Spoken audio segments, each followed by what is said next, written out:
Dollar کے مقابلے میں روپے کی قدر میں اضافہ۔ معاشی ماہرین کے مطابق نامزد وزیر خزانہ اسحاق ڈار کی سابقہ کارکردگی کو دیکھتے ہوئے بینکوں اور ڈالر میں سرمایہ کاری کرنے والوں میں خوف پیدا ہو گیا ہے، جس کی وجہ سے ڈالر اور دیگر کرنسیاں ذخیرہ کرنے والوں نے کرنسی کو فروخت کرنا شروع کر دیا ہے۔ واضح ہے 1998 میں اسحاق ڈار نے شیخ رشید کے چیلنج پر 100 روپے سے زائد پر فروخت ہونے والے ڈالر کو 99 روپے کی سطح پر لا کر مارکیٹ کو مستحکم کیا تھا۔ فاریکس ایسوسی ایشن کے مطابق انٹر بینک میں ڈالر 2 روپے 80 پیسے کمی کے بعد 234 روپے اور اوپن مارکیٹ میں 5 روپے کی کمی کے بعد 232 روپے 80 پیسے کا ہو گیا۔ سعودی ریال بھی 1 روپے 2 پیسے کی کمی کے بعد 61 روپے 80 پیسے کا ہو گیا۔ امارتی درہم میں 97 پیسے کی کمی ہوئی، جس کے بعد وہ 63 روپے 63 پیسے کا ہو گیا۔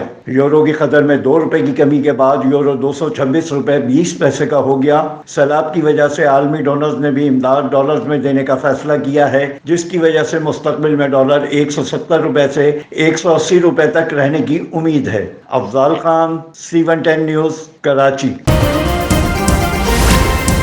C110 نیوز، خبر کی اصل خبر۔